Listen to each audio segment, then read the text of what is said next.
വീട്ടുകാർ ആലോചിച്ച് നടത്തുന്ന വിവാഹമാണോ, പ്രണയിച്ച് വിവാഹം ചെയ്യുന്നതാണോ, ഏതാണ് മെച്ചം?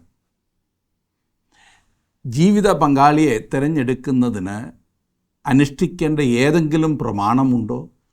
അതോ ഇഷ്ടം തോന്നുന്നവരെ ഇഷ്ടം പോലെ സ്വന്തമാക്കുന്നതാണോ ശരിയായിട്ടുള്ള വിവാഹം?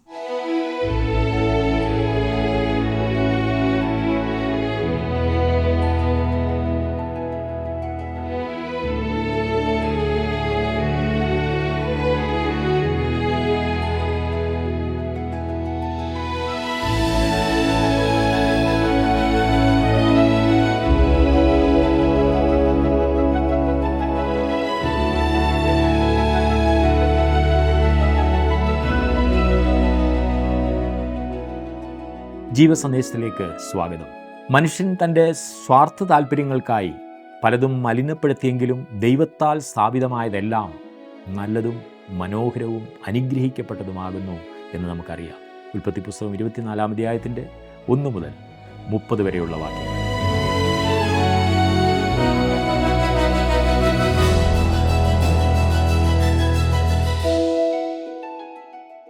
ഇഷ്ടപ്പെട്ട ഒരാണും പെണ്ണും കൂടി ഒരുമിച്ച് ജീവിക്കുവാൻ തീരുമാനിച്ചാൽ അത് വിവാഹമാകില്ലേ, കുടുംബമാകില്ലേ എന്നാണ് കുറേ പേരുടെ വാദം.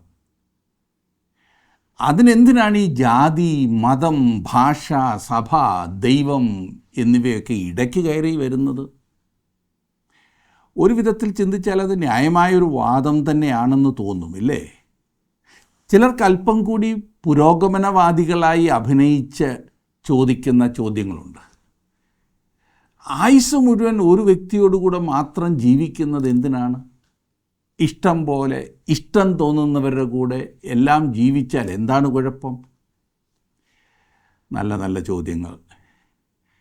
ഒരു പുരുഷന് ഭാര്യയായി ഒരു സ്ത്രീയും ഒരു സ്ത്രീക്ക് ഭർത്താവായി ഒരു പുരുഷനും മാത്രമേ ആകാവൂ എന്നും വിവാഹത്താൽ അവർ ഇരുവരും ഒന്നായിത്തീരുന്നതിനാൽ മറ്റൊരു ബന്ധവും ഭാര്യാഭർത്തൃ ബന്ധത്തിനിടയിൽ കയറുവാൻ അനുവദിച്ചുകൂടാ എന്നുമുള്ള പ്രമാണമാണ് വിവാഹബന്ധത്തിന് ദൈവം നൽകിയിരിക്കുന്നത്. ഈ പ്രമാണത്തെ ലംഘിക്കുന്ന സകലരും പ്രകൃതി വിരുദ്ധമായി പോകുവാൻ ശ്രമിക്കുകയാണ് ചെയ്യുന്നത്. ഭൗതിക ലോകത്തിൻ്റെ നിയമങ്ങൾക്ക് വിധേയപ്പെട്ടു പോകാതിരിക്കുന്നത് മനുഷ്യൻ്റെ അസ്തിത്വത്തെ തന്നെ ബാധിക്കുന്നത് പോലെ ആധ്യാത്മിക ലോകത്തെ നിയമങ്ങളെ അവഗണിച്ചാൽ അത് സാൻമാർഗിക ലോകത്തിൽ നിന്നും അന്യപ്പെട്ടു പോകുവാൻ ഇടവരുത്തും. മനുഷ്യകുലത്തിന് ദൈവം നൽകിയ 2 സുസ്ഥാപിത നിയമങ്ങളുണ്ട്. ഒന്ന് വിവാഹം, മറ്റേത് മാനുഷിക ഭരണ സമ്പ്രദായം. സാർവലൗകികവും സർവപ്രധാനവുമായ 2 നിയമങ്ങൾ ഇവയത്രേ. ഇവ തകർക്കപ്പെടുമ്പോൾ ഒരു സമൂഹം ഛിന്നഭിന്നമാകും. ഏതൊരു സമൂഹത്തിൻ്റെയും നട്ടെല്ലാകുന്നു കുടുംബം. ദൈവം അതറിയുന്നു. സമൂഹത്തിന് ശക്തിയും സ്ഥിരതയും നൽകണമെന്നുള്ള ചിന്തയിൽ ദൈവം വിവാഹം സ്ഥാപിച്ചു. മാനുഷിക ഭരണ സമ്പ്രദായത്തിൻ്റെ കാര്യത്തിലും ഇതേ കാര്യം വ്യക്തമാണ്. മനുഷ്യജീവനെ സംരക്ഷിക്കുവാനായി മനുഷ്യജീവനെ എടുത്തു കളയുവാനുള്ള അധികാരം ഭരണസമ്പ്രദായത്തിനുണ്ടായിരിക്കണം. അതത്രേ അതിൻ്റെ ഉദ്ദേശം. ഇവിടെ നാം പറയുവാൻ ആഗ്രഹിക്കുന്നത് എന്തെന്നാൽ ദൈവം നിങ്ങളുടെ വിവാഹ ജീവിതത്തിൽ, കുടുംബജീവിതത്തിൽ താല്പര്യമുള്ളവനാകുന്നു എന്നത്രേ. ദൈവത്തെ അതിൽ കൊണ്ടുവരുന്നുവെങ്കിൽ അപ്പോഴാണത് അതിമഹത്താകുന്നത്. ഗലീലയിലെ കാനാവിലെ ഒരു കല്യാണ വിരുന്നിനാണല്ലോ നമ്മുടെ കർത്താവ് തൻ്റെ ആദ്യത്തെ അത്ഭുതം പ്രവർത്തിച്ചത്. അവിടുന്ന് എത്ര വിവാഹങ്ങൾക്ക് പോയി എന്ന് എന്നോട് ചോദിച്ചാൽ എനിക്കറിയില്ല. എന്നാൽ ഈ പറഞ്ഞ കാനാവിലെ കല്യാണ വിരുന്നിന് അവൻ പോയിരുന്നു എന്ന് നാം കാണും. ഇന്ന് നാം പഠിക്കുന്ന ഭാഗത്തും ഇതുമായി ബന്ധപ്പെട്ട അതിപ്രധാനപ്പെട്ട ഒരു ഭാഗം നാം കാണുന്നു.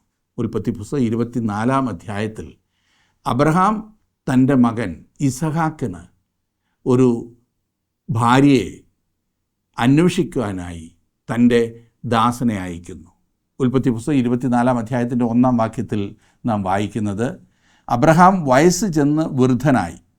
യഹോവ അബ്രഹാമിനെ സകലത്തിലും അനുഗ്രഹിച്ചിരുന്നു. അബ്രഹാം വയസ്സനായി. ദൈവം അവനെ സകലത്തിലും അനുഗ്രഹിച്ചു. അബ്രഹാം തൻ്റെ മകൻ ഇസഹാക്കിനൊരു ഭാര്യയെ അന്വേഷിക്കുന്നു. എന്നാൽ താൻ ഇപ്പോൾ പാർക്കുന്ന കനാന്യരുടെ പുത്രിമാരെ തിരഞ്ഞെടുക്കുവാൻ അബ്രഹാമിന് പരിപാടിയില്ലായിരുന്നു. അതിന് കാരണം ഈ പറഞ്ഞ ജനം അന്യാരാധനയിലും വിജാതീയ ആചാരങ്ങളിലുമൊക്കെ മുഴുകിയിരുന്ന ഒരു കൂട്ടരായിരുന്നു. മാത്രമല്ല വേറെ പല കാര്യങ്ങളുമുണ്ട് ഇവരെ സംബന്ധിച്ച്. നാം മുമ്പോട്ട് പഠിക്കുമ്പോൾ അത് കാണുന്നതാണ്. അതുകൊണ്ട് അബ്രഹാം തൻ്റെ ദാസനെ തൻ്റെ പിതൃഭവനമായിരിക്കുന്നിടത്തേക്ക് അയക്കുന്നു. അതെ, ഹാരാനിലേക്ക്. 24-ാം അധ്യായത്തിൻ്റെ 2-ാം വാക്യത്തിൽ നാം കാണുന്നത്, തൻ്റെ വീട്ടിൽ മൂപ്പനും തനിക്കുള്ളതിനൊക്കെയും വിചാരകനുമായ ദാസനോട് അബ്രഹാം പറഞ്ഞത്, നിൻ്റെ കൈ എൻ്റെ തുടയിൻ കീഴിൽ വയ്ക്കുക. ആ നാളുകളിൽ മനുഷ്യർ പ്രതിജ്ഞ എടുത്തിരുന്നത് ഇപ്രകാരമായിരുന്നു. അവർ വലതുകരം ഉയർത്തുകയും ഇടതുകരം ബൈബിളിൽ വയ്ക്കുകയും അല്ലായിരുന്നു അന്ന് ചെയ്തിരുന്നത്. അങ്ങനെ ചെയ്യുവാൻ ബൈബിളില്ലായിരുന്നല്ലോ. അവർ ചെയ്തിരുന്നത് ഈ പറഞ്ഞതുപോലെയായിരുന്നു. ഇനി എന്തിനാണ് അവൻ തീരുമാനം എടുപ്പിക്കുന്നത് എന്ന് നോക്കിക്കേ. 3 മുതലുള്ള വാക്യങ്ങൾ. ചുറ്റും പാർക്കുന്ന കനാന്യരുടെ കന്യകമാരിൽ നിന്ന് നീ എൻ്റെ മകന് ഭാര്യയെ എടുക്കാതെ എൻ്റെ ദേശത്തും എൻ്റെ ചാർച്ചക്കാരുടെ അടുക്കലും ചെന്ന് എൻ്റെ മകനായ ഇസഹാക്കിന് ഭാര്യയെ എടുക്കും എന്ന് സ്വർഗത്തിനും ഭൂമിക്കും ദൈവമായ യഹോവയുടെ നാമത്തിൽ ഞാൻ നിന്നെക്കൊണ്ട് സത്യം ചെയ്യിക്കും. ദാസൻ അവനോട്, പക്ഷേ സ്ത്രീക്ക് എന്നോടുകൂടെ ഈ ദേശത്തേക്ക് വരുവാൻ മനസ്സില്ലെങ്കിലോ നീ വിട്ടുപോകുന്ന ദേശത്തേക്ക് ഞാൻ നിൻ്റെ മകനെ മടക്കിക്കൊണ്ടു പോകണമോ എന്ന് ചോദിച്ചു. അബ്രഹാം അവനോട് പറഞ്ഞത്, എൻ്റെ മകനെ അവിടേക്ക് മടക്കിക്കൊണ്ടു പോകാതിരിപ്പാൻ സൂക്ഷിച്ചു കൊള്ളുക. വളരെ പ്രധാനപ്പെട്ട ചില കാര്യങ്ങളാണ് നാം ഇവിടെ വായിക്കുന്നത്. ദൈവത്തിൽ നിന്ന് നേരിട്ട് അരുളപ്പാടുകൾ ലഭിച്ചിരുന്ന അബ്രഹാം, വിശ്വാസികളുടെ പിതാവായ അബ്രഹാം, വാഗ്ദത്ത സന്തതിയായ തൻ്റെ മകൻ ഇസഹാക്കിന് ഭാര്യയെ സെലക്ട് ചെയ്യുവാൻ തൻ്റെ വിശ്വസ്ത ദാസനെ ഏൽപ്പിക്കുമ്പോൾ പറഞ്ഞ കാര്യങ്ങൾ ഏറെ ശ്രദ്ധേയമാണ്. ദൈവത്തെ വിളിക്കുന്ന മാതാപിതാക്കളെ, നിങ്ങളുടെ മക്കൾക്കും ജീവിത പങ്കാളിയെ തിരഞ്ഞെടുക്കുമ്പോൾ ഓർത്തിരിക്കേണ്ട അതിമഹത്തായ കാര്യങ്ങളാണ് ഇവിടെ പറഞ്ഞിരിക്കുന്നത്. വിവാഹം കഴിക്കുവാൻ ഒരുങ്ങിയിരിക്കുന്ന പ്രിയ യുവാവേ, പ്രിയ യുവതിയെ, നിങ്ങൾ ദൈവഹിതപ്രകാരമുള്ള തിരഞ്ഞെടുപ്പ് നടത്തി നിങ്ങളുടെ വിവാഹ ജീവിതം അർത്ഥപൂർണമാക്കുവാൻ, കുടുംബം ആസ്വാദ്യകരമാക്കുവാൻ ഈ പ്രമാണങ്ങളെ ഒരിക്കലും മറക്കരുത്. ഇവിടെ അബ്രഹാം തൻ്റെ ദാസനോട് പറയുന്നത് 3 അതിപ്രധാന കാര്യങ്ങളാണ്. ഒന്ന്, തൻ്റെ ചുറ്റും പാർക്കുന്ന കനാന്യരിൽ നിന്ന് ഇസഹാക്കിന് ഭാര്യയെ എടുക്കരുത്. അവരൊക്കെ മനുഷ്യരല്ലേ? ദൈവത്തിന് പക്ഷാഭേദമുണ്ടോ? ഇല്ല, ദൈവത്തിന് പക്ഷാഭേദമില്ല. താൻ പാർത്തിരുന്ന ദേശത്തെ കനാന്യരിലെ ദുഷ്ടത അബ്രഹാം കണ്ട് മടുത്തതാണ്. ദൈവം വാഗ്ദത്തം ചെയ്തൊരു രാഷ്ട്രത്തെ വാർത്തെടുക്കുവാൻ കനാന്യരെ പോലൊരു വർഗവുമായി ബന്ധം കൂടുന്നത് നല്ലതല്ല എന്നാണ് ഇവിടെ പറയുന്നത്. ഈ കനാനെ നിങ്ങൾ ആദ്യം കാണുന്നത് ഉൽപ്പത്തി പുസ്തകം 9-ാം അധ്യായത്തിൻ്റെ 25-ാം വാക്യത്തിലാണ്. അവിടുത്തെ വിഷയം നോഹയുടെ ഇളയ മകൻ ഹാം ചെയ്ത ഒരു നീച പ്രവൃത്തിയാണ്. ഹാമിൻ്റെ മക്കളിൽ ഒരുവനാണ് ഈ കനാൻ. ബൈബിൾ പറയുന്നത് കനാൻ ശപിക്കപ്പെട്ടവൻ എന്നത്രേ. ദൈവം ശപിച്ച ഒരുവനുമായി ബന്ധം കൂടുന്നതിനാൽ ശപിക്കപ്പെട്ട ഒരു തലമുറ മാത്രമേ ഉണ്ടാകൂ. ഈ ശാപത്തിൽ നിന്നും വെളിയിൽ വരുവാൻ കനാന് 1000-ലധികം വർഷം ദൈവം കൊടുത്തു എന്നത് ദൈവത്തിൻ്റെ നീതി. എന്നാൽ അവൻ മനം തിരിഞ്ഞില്ല. എന്നാൽ തലമുറകൾ കഴിയുന്തോറും അവരുടെ വഷളത്വം വർദ്ധിച്ചു വന്ന് ഈ പറയുന്ന സമയത്ത് ദുഷ്ടതയുടെ പാരമ്യത്തിൽ അവർ എത്തി നിൽക്കുകയാണ്. ഇതിൽ നിന്നും നമുക്ക് പഠിക്കുവാനുള്ള പാഠം, ക്രിസ്തുവിൽ വിശ്വസിച്ച് ദൈവമക്കളായി തീർന്നിട്ടുള്ളവർ ഇന്നും പാപശാപത്തിൻ്റെ അടിമകളായി കഴിയുന്നവരുമായി വിവാഹബന്ധത്തിൽ ഒന്നാകാൻ പാടില്ല എന്നുള്ളതാണ്. പിന്നെയൊക്കെ ശരിയായിക്കൊള്ളും അല്ലെങ്കിൽ ശരിയാക്കിക്കൊള്ളാം എന്ന് പറഞ്ഞാൽ ദൈവിക പ്രമാണത്തിൻ്റെ വെളിയിൽ പോയിട്ട് തിരികെ വരുന്നതിൻ്റെ ബുദ്ധിമുട്ടുകളെല്ലാം ഉണ്ടാകും എന്നോർക്കണം. മിക്കവാറും ശരിയാകാതിരിക്കാനാണ് സാധ്യത. കാരണം അറിഞ്ഞ സത്യത്തെ അവഗണിക്കുന്ന ഒരു വ്യക്തി കനാന്യരെ പോലെ കൂടുതൽ വഷളത്വത്തിലേക്ക് മാത്രമേ പോകുവാൻ സാധ്യതയുള്ളൂ. രണ്ടാമതായി അബ്രഹാം തൻ്റെ ദാസനോട് പറഞ്ഞത്, എൻ്റെ കുടുംബത്തിൽ നിന്നും ഒരു പെൺകുട്ടിയെ ഇസഹാക്കിന് കൊണ്ടുവരണമെന്നത്രേ. ഇവിടെ ഉയർന്നു വരാവുന്ന ഒരു ന്യായമായ ചോദ്യം എന്തെന്നാൽ, അബ്രഹാം തന്നെ തൻ്റെ ദേശത്തു നിന്നും തൻ്റെ പിതൃഭവനത്തു നിന്നും വിളിച്ചിറക്കപ്പെട്ട വ്യക്തിയാണ്. പിന്നെ മകന് ഭാര്യയെ സെലക്ട് ചെയ്യുവാൻ തൻ്റെ ദാസനെ എന്തിനാണ് ആ സ്ഥലത്തേക്ക് പിന്നെയും അയക്കുന്നത്? അതിൻ്റെ ഉത്തരമായി ഞാൻ മനസ്സിലാക്കുന്നത്, ആ കാലങ്ങളിൽ ജീവനുള്ള സത്യദൈവമായ യഹോവയെ അറിഞ്ഞും ആരാധിച്ചും കഴിഞ്ഞു പോന്ന ഏതാനും ചില ആളുകളിൽ ഒരു കൂട്ടമായിരുന്നു ഹാരാനിലെ അബ്രഹാമിൻ്റെ ബന്ധുക്കൾ. അത് അബ്രഹാമിൻ്റെ ദാസൻ റിബേക്കയോട് സംസാരിക്കുന്നതിൽ നിന്നും അവളുടെ വീട്ടുകാരോട് സംസാരിക്കുന്നതിൽ നിന്നും പിന്നീട് നാം കാണുന്നതാണ്. എന്നാണ് ഈ സത്യം അവർ അറിഞ്ഞത്, അത് അംഗീകരിച്ചത് എന്നാകുന്നു എന്ന് ചോദിച്ചാൽ അത് അബ്രഹാമിലൂടെ ആകുവാനാണ് സാധ്യത. അത്രേ എനിക്ക് പറയാനറിയും.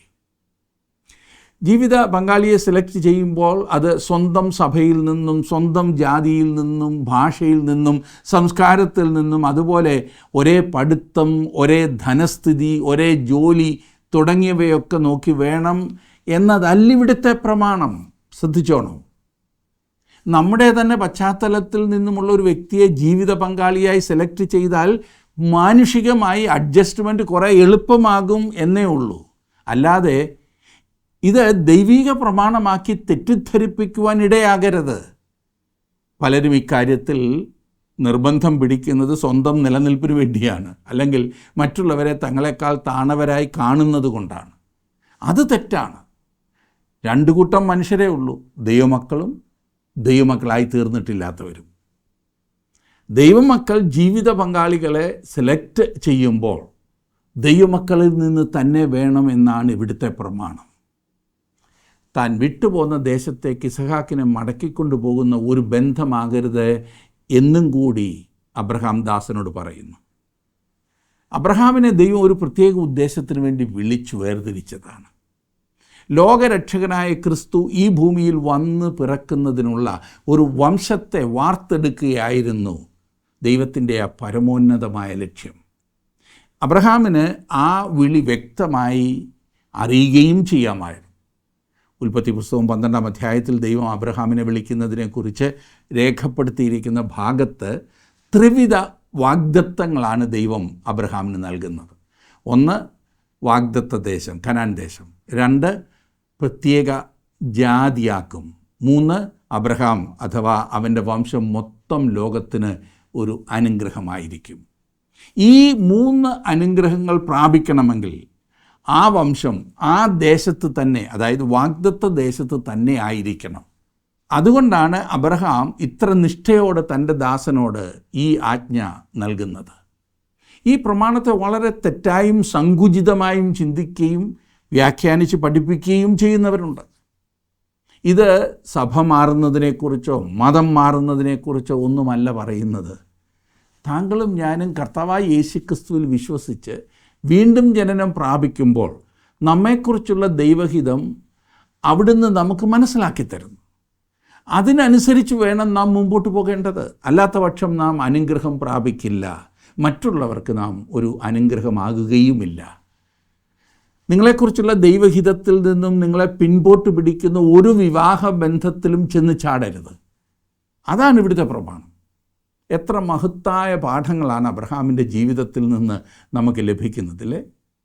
മുൻപോട്ട് നോക്കാം. 24-ാം അധ്യായത്തിൻ്റെ 7-ാം വാക്യത്തിൽ അബ്രഹാം പറയുന്ന വേറെ കാര്യങ്ങൾ. 7-ാം വാക്യം, എൻ്റെ പിതൃഭവനത്തിൽ നിന്നും ജന്മദേശത്തു നിന്നും എന്നെ കൊണ്ടുവന്നവനും എന്നോട് അരുളി ചെയ്തവനും നിൻ്റെ സന്തതിക്ക് ഞാൻ ഈ ദേശം കൊടുക്കുമെന്ന് എന്നോട് സത്യം ചെയ്തവനുമായി സ്വർഗത്തിൻ്റെ ദൈവമായ യഹോവ എൻ്റെ മകന് ഒരു ഭാര്യയെ അവിടെ നിന്ന് കൊണ്ടുവരുവാൻ തക്കവണ്ണം നിനക്ക് മുമ്പായി തൻ്റെ ദൂതനെ അയക്കും. അബ്രഹാം വാസ്തവത്തിലൊരു വിശ്വാസ മനുഷ്യനാണല്ലേ. അവനത് വീണ്ടും വീണ്ടും തെളിയിക്കുന്നു. അവൻ തൻ്റെ ദാസനോട് പറയുന്നു, ഈ കാര്യത്തിൽ നിന്നെ നടത്തുവാൻ ദൈവമുണ്ട്. ദൈവം എന്നോടിത് വാഗ്ദത്തം ചെയ്തതാണ്. സത്യത്തിൽ ഈ വിശ്വാസം കാണുമ്പോൾ എൻ്റെ ഉള്ളം തുടിക്കുകയാണ്. അബ്രഹാം ഇരുട്ടിലേക്ക് എടുത്തു ചാടുകയല്ല, അത് ദൈവവചനത്തിൽ അധിഷ്ഠിതമായിരിക്കണം തൻ്റെ വിശ്വാസം.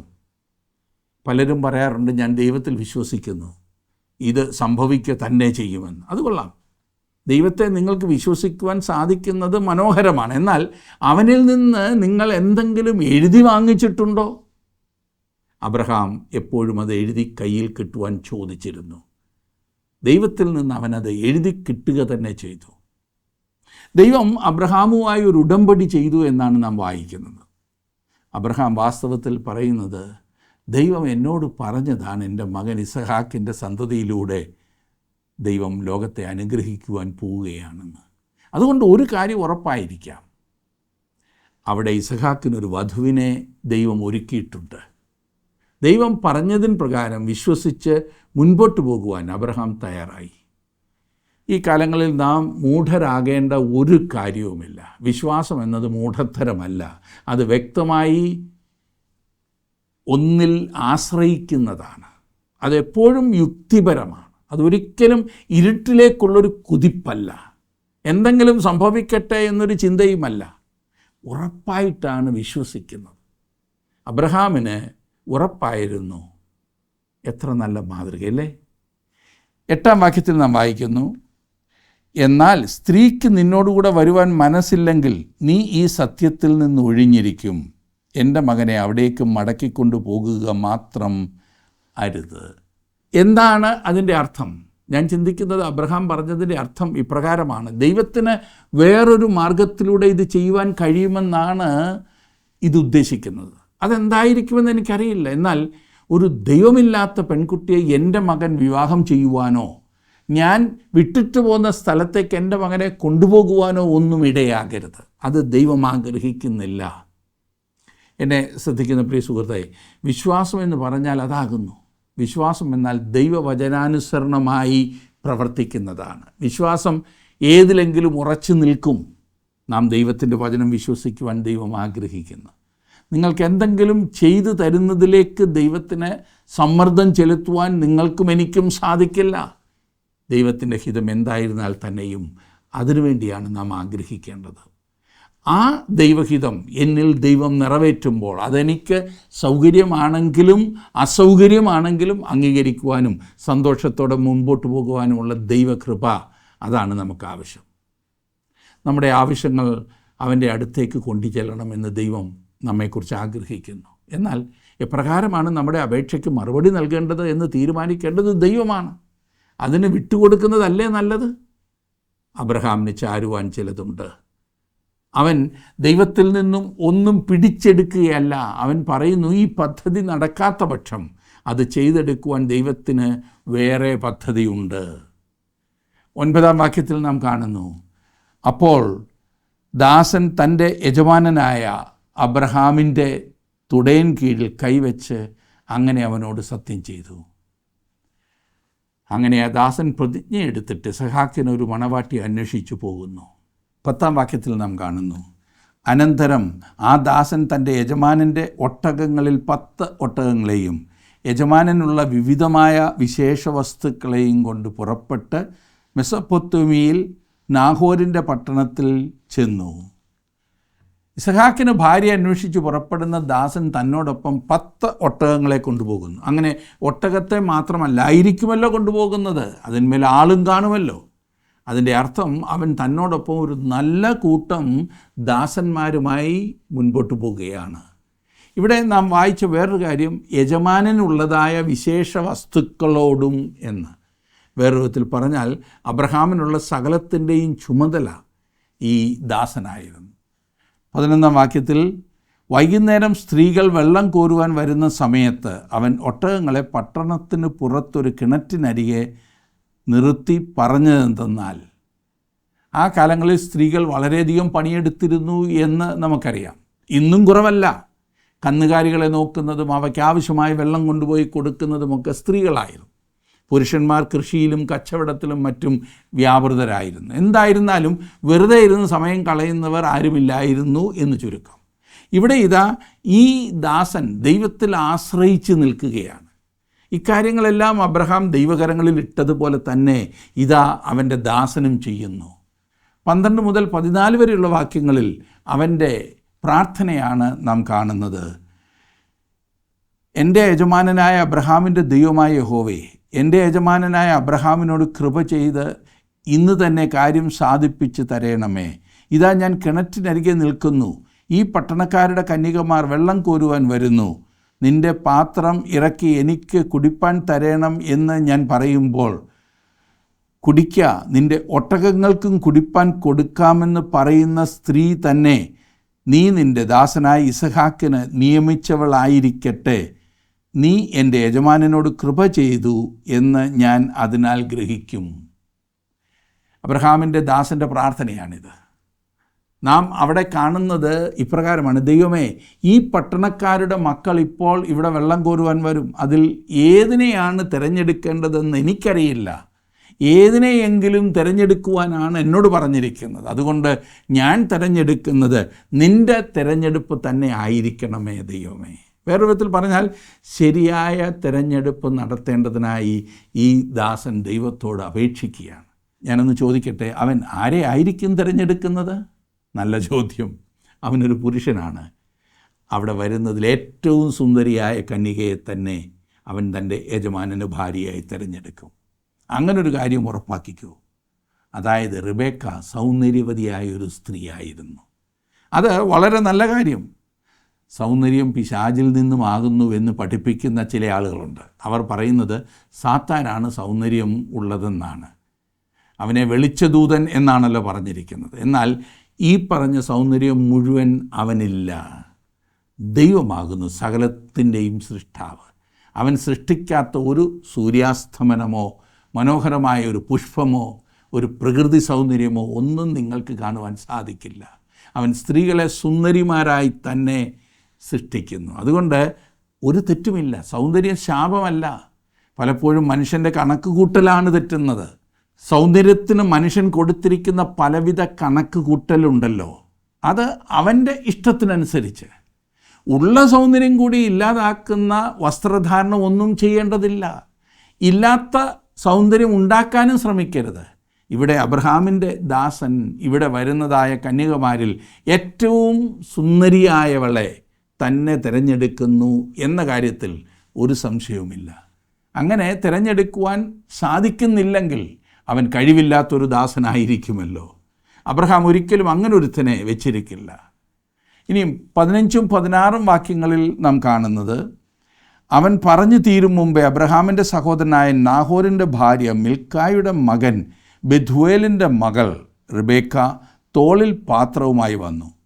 ബാല അതിസുന്ദരിയും പുരുഷൻ തൊടാത്ത കന്യകയുമായിരുന്നു. അവൾ കിണറ്റിലിറങ്ങി പാത്രം നിറച്ച് കയറി വന്നു. ഞാൻ നേരത്തെ പറഞ്ഞല്ലോ റിബേക്ക സുന്ദരിയാണെന്ന്. അങ്ങനെ തന്നെ ഇവിടെ ഇപ്പോൾ രേഖപ്പെടുത്തിയിരിക്കുന്നത്. അതുകൊണ്ടാണ് ഞാൻ പറഞ്ഞത് അവൾ അതിസുന്ദരിയാണെന്ന് ദൈവവചനം പറയുന്നു എന്ന്. പ്രിയ സുഹൃത്തെ, അതിലൊരു തെറ്റുമില്ല. ഇന്ന് ലോകമാണ് ഈ സൗന്ദര്യം മുഴുവൻ ആസ്വദിക്കുന്നത്. പിശാച് ഇത് ഉപയോഗപ്പെടുത്തുന്നു. അവൻ്റേതായ മാർഗങ്ങൾക്കും ലക്ഷ്യങ്ങൾക്കും വേണ്ടി അവനിത് ഉപയോഗിക്കുന്നു. സൃഷ്ടാവായ ദൈവത്തിന് അവ പ്രയോജനമുള്ളതായി തീരണമെന്നത്രേ ഞാൻ ആഗ്രഹിക്കുന്നത്. സൗന്ദര്യമുള്ള സ്ത്രീ പുരുഷന്മാരെ തൻ്റെ ശുശ്രൂഷയിൽ വിളിക്കണമെന്ന് ദൈവം ആഗ്രഹിക്കുന്നു. ഞാൻ അതിനുവേണ്ടി പ്രാർത്ഥിക്കാറുണ്ട്. ഇവിടെ റിബേക്കയുടെ വിശേഷണങ്ങൾ ശ്രദ്ധിച്ചോ? ബാല അതിസുന്ദരിയും പുരുഷൻ തൊടാത്ത കന്യകയുമായിരുന്നു. അടുത്ത വാക്യങ്ങളിൽ നിന്നും മനസ്സിലാക്കുവാൻ സാധിക്കുന്നത് റിബേക്ക വളരെ സൗമ്യയായ ഒരു കന്യകയായിരുന്നു എന്നത്രേ. അവൾ സൗന്ദര്യവതിയായിരുന്നു, സൗമ്യയായിരുന്നു. അവൾ വെള്ളം കോരുന്ന ജോലി ചെയ്യുന്നത് നോക്കിക്കേ. എത്ര മര്യാദയായിട്ട് അവൾ ഇടപെടുന്നത് ശ്രദ്ധിച്ചേ. കുടിക്കുവാൻ അല്പം വെള്ളം ചോദിച്ച ദാസന് അവന് മാത്രമല്ല അവൻ്റെ ഒട്ടകങ്ങൾക്കും അവൾ വെള്ളം കോരിക്കൊടുത്തു. അവൻ്റെ പക്കൽ 10 ഒട്ടകങ്ങളുണ്ടായിരുന്നു എന്ന് ഓർക്കുക. അവയ്ക്കെല്ലാം കുടിപ്പാൻ എത്രമാത്രം വെള്ളം കോരിയെന്ന് എനിക്കറിയില്ല. എന്തായാലും ഒട്ടകങ്ങൾക്ക് അവയുടെ ആ സഞ്ചി നിറയ്ക്കുവാൻ കുറേയേറെ വെള്ളം വേണ്ടിയിരുന്നു. റിബേക്ക അതെല്ലാം സന്തോഷത്തോടെ നിർവഹിക്കുന്നു. അതും ഒരു അപരിചിതന്. താൻ പ്രാർത്ഥിച്ചതുപോലെ തന്നെ കാര്യങ്ങൾ നടക്കുന്നുവെന്ന് കണ്ട ദാസൻ അത്ഭുതപ്പെട്ടങ്ങ് നിന്നുപോയി. ഈ പെൺകുട്ടിയിലേക്ക് തന്നെയാണോ ദൈവം തന്നെ നടത്തുന്നത് എന്ന ചിന്തയായി ഈ ദാസന്. ഒടുവിൽ അവനൊരു തീരുമാനമെടുക്കുന്നു. ഇവിടെ പറഞ്ഞിരിക്കുന്ന നാഹോർ അബ്രഹാമിൻ്റെ ഒരു സഹോദരനാണ്. മൊത്തത്തിൽ പറഞ്ഞാൽ ആ ദാസൻ ഇതിലെല്ലാം ദൈവത്തിൻ്റെ കരം വ്യക്തമായി കാണുന്നു.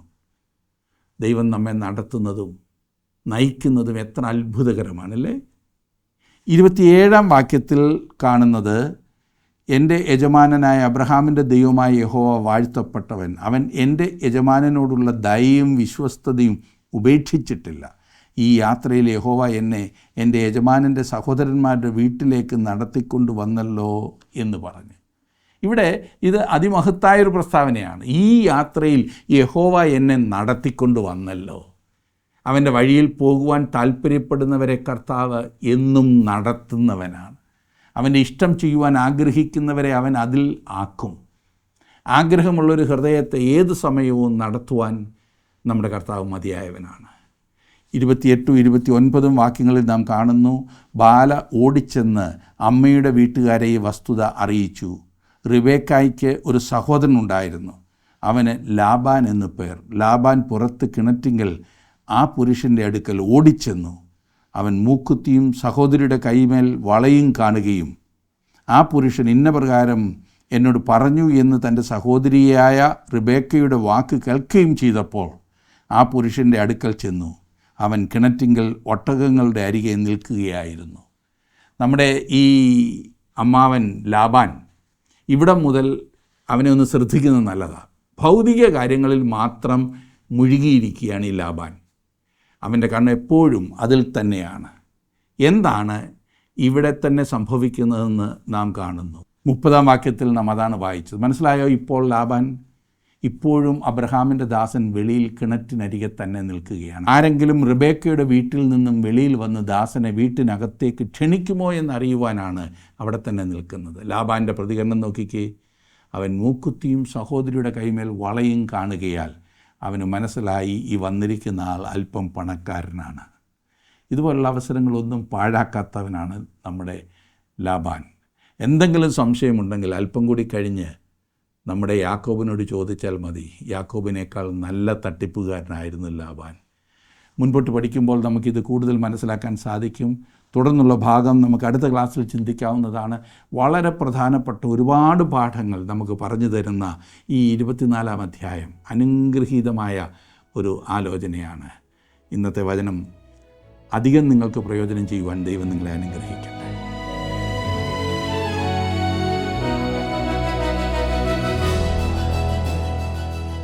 ഒരു ദൈവ പൈതലിനെ വഴി നടത്തുവാനാണ് ദൈവത്തിൻ്റെ പരിശുദ്ധാത്മാവിനെ ദൈവം നൽകിയിരിക്കുന്നത്.